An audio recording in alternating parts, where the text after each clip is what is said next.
Boom. Hey guys, it's me. Again. I don't know.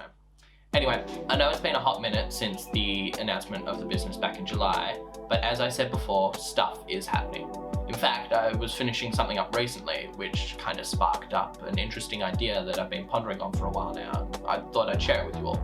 Also, I like talking, so I just came up with an excuse to talk while sounding somewhat studious, hence the video title.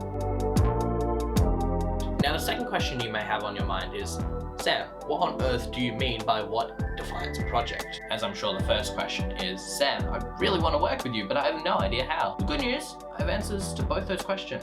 I've set up a website with all the details about my business and contact details if you want to reach out to me, or if you want, you just leave your details and I'll reach out to you. Alternatively, I've got social media platform, which is probably how you're watching this video, so feel free to leave a comment or feel free to DM me through the platform. I've connected everything up, so probably the best place to start would be sillybsounds.cool. As for the other question, the one relative to the video title, Sam, how do I give you money?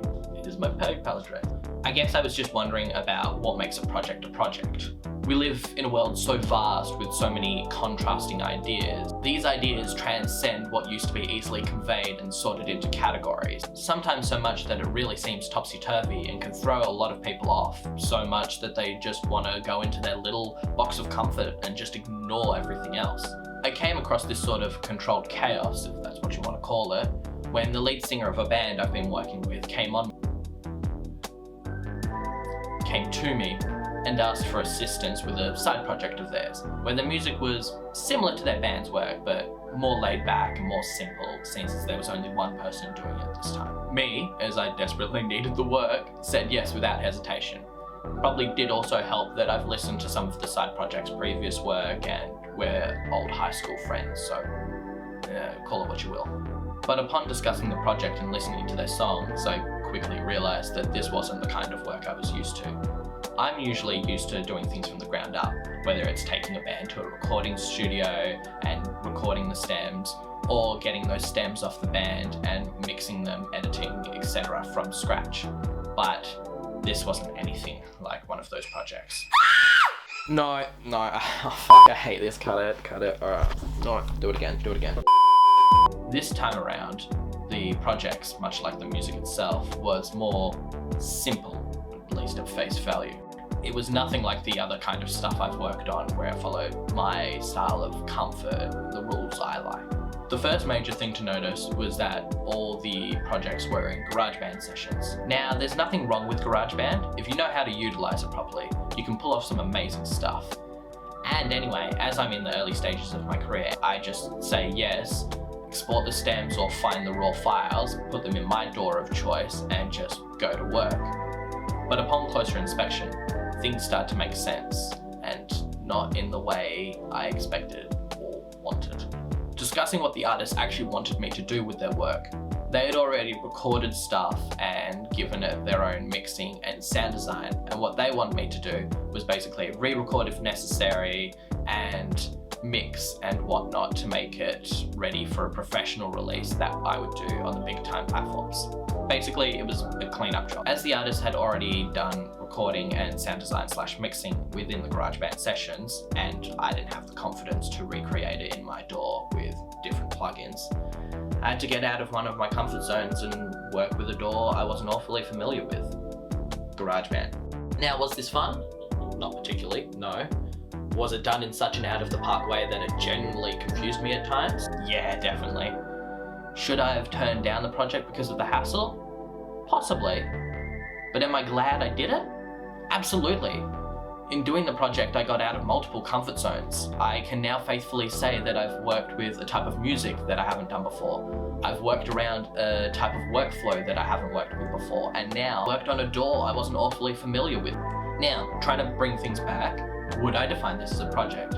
See, I'm used to doing things from scratch, where an artist comes to me with a voice memo of them singing and playing acoustic guitar, and because it's recorded with their phone mic, it sounds awfully horrible, but we know what they're working with. Then I take them to a recording studio, we record all the parts, then I get the recorded stems, take them back to my place, edit them, mix them, get them mastered, and then either give it back to the artist or release it myself for them, and if need be, we'll work on a small marketing strategy for the release.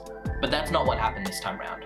All I did was a cleanup job. Honestly, part of me feels like this wasn't even considered work, that I just did some cleaning up for a friend's tracks. So where is the line drawn when it comes to a project? And is there even a line to draw? We now go to Sam, who's reporting firsthand on the scene in front of a big pineapple to tell us more. Sam?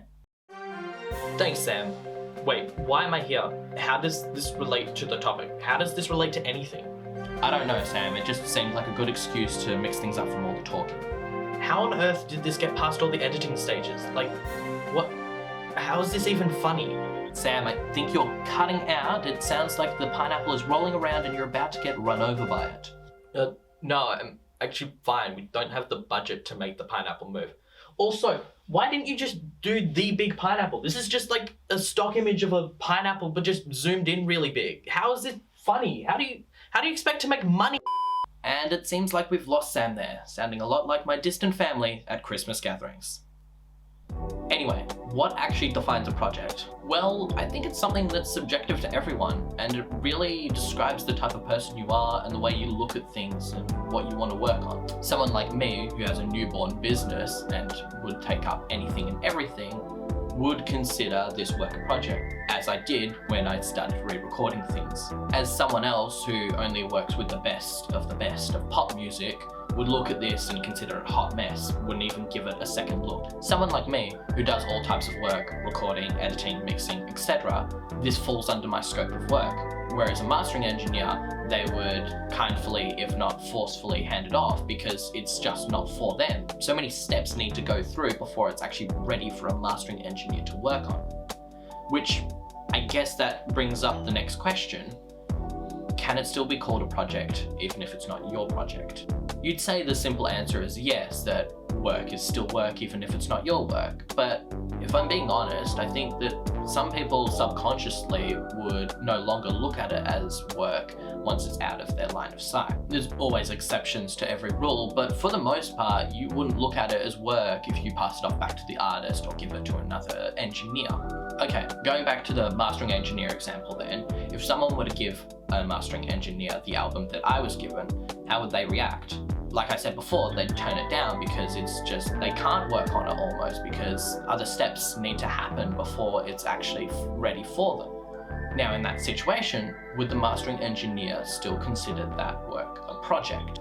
I don't know, why are you looking at me like I have all the answers? I'm the one asking them. Some would say, no, the mastering engineer has given the tracks off and they're no longer within his purview, so he can do other stuff like focus on other tracks or whatever mastering engineers do in their spare time. Others would say yes, even though he's not working on it currently, he still sees the potential in it, that the artist is probably going to take it back to them once it's ready for mastering.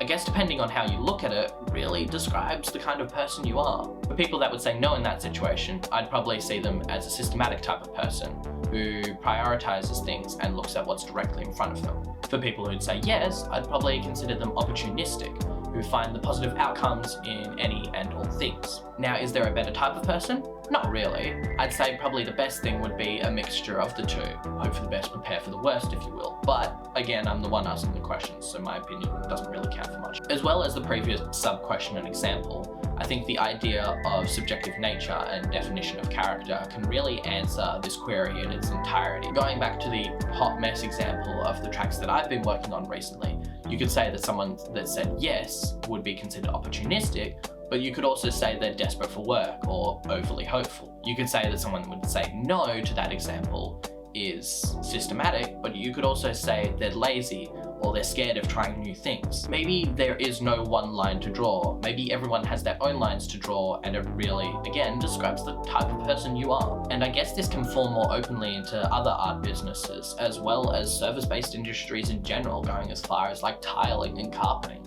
Will I or have I come to a final conclusion about this? No. Will I a couple days after posting the video? Probably not, no. Will I in the near or probably far future after working with various people and various types of work? Maybe.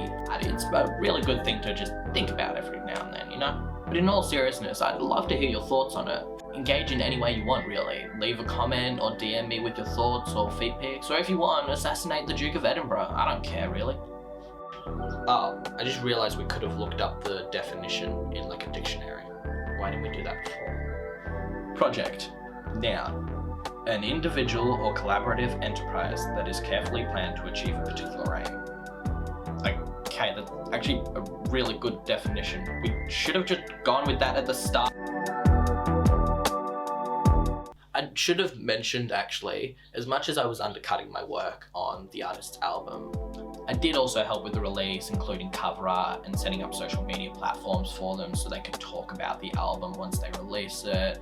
And I did a small photo/film shoot. I was more so talking about the lack of work on the audio and how I was foreign to that kind of stuff. You know what I mean. But like at the end of everything, I'm actually really happy with it. I was very keen to see what kind of workflow and sound design he had compared to my type of sound design. If you want to have a listen to it, look up Kodiago Chabane's new album, I Love You, but just in a different way. Basically, it's their latest work illustrating the apathy and content from a once thought strong relationship slowly breaking down. You can give it a cheeky listen on all the big time platforms, Spotify, Apple Music, Twitter Music Player, but I'll leave information and links in all the necessary places.